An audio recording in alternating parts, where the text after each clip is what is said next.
Good morning बच्चों, welcome to standard 6 now we are in chapter number 2 whole numbers. पहला video जो मैंने भेजा था होल नंबर्स का, इसमें हमने एक्सरसाइज 2.1 सॉल्व की थी। अभी एक्सरसाइज 2.2 सॉल्व करने जा रहे हैं।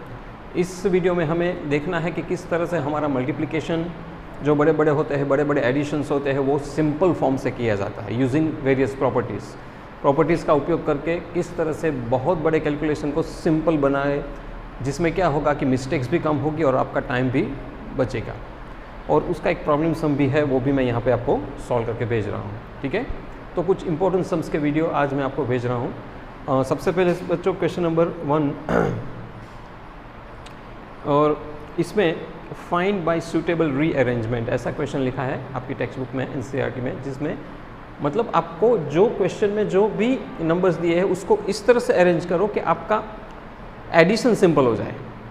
तो मैंने क्या किया, 837 के साथ पहले 363 को किया, फिर 208 को किया। अब इन दोनों को किया ने तो आंसर 1200 आ गया।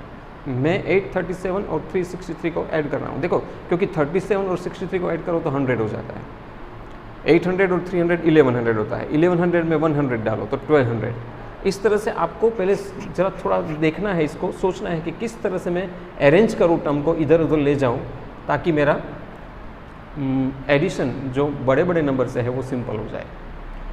फिर 208, अब इनका 1200 प्लस 208, 1200 प्लस 208 सीधा आंसर आता है 1408।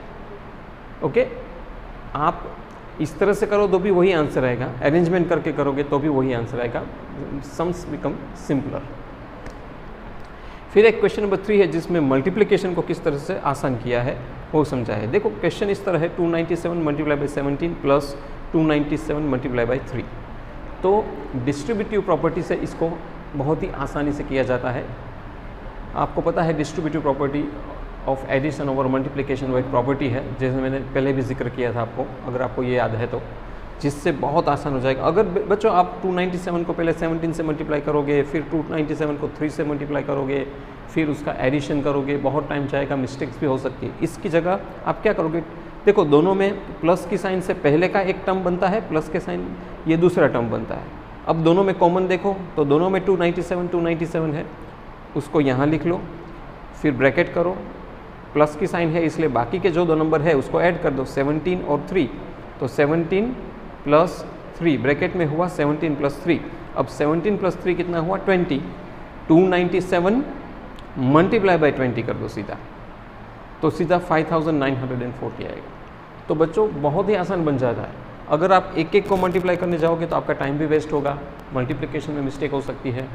तो क्या, अगर आप इस तरह से अगर डिस्ट्रीब्यूटिव प्रॉपर्टी का उपयोग करोगे it will become very easy. एक और सम है क्वेश्चन नंबर 5 जो आपका, जिसमें एक टैक्सी ड्राइवर था जिसने मंडे को पेट्रोल भरवाया था 40 लीटर्स, दूसरे दिन उसने 50 लीटर्स पेट्रोल भरवाया।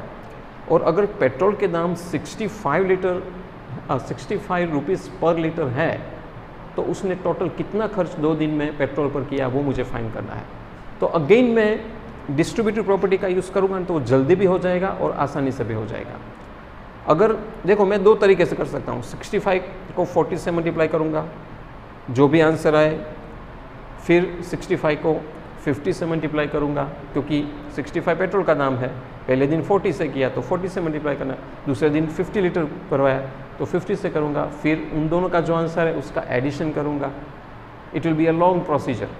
Instead if you use your distributive property then what will happen कि आप, मैंने स्टेटमेंट लिखा है, taxi driver fill petrol on Monday, on second day ही fill 40 litres, cost of petrol is 65 rupees per litre.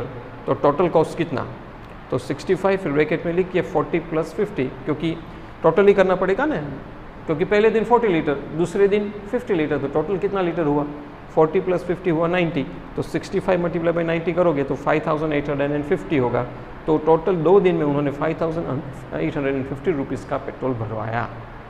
तो this is how we solve different kind of sums using properties to make it simpler. बच्चों आपको ये समझ में आ गया होगा, ये एक्सरसाइज भी पूरा कर लेना, कोई डाउट हो तो भेजना ग्रुप में। और हाँ, बुक को अपडेट रखना। Thank you very much for listening me.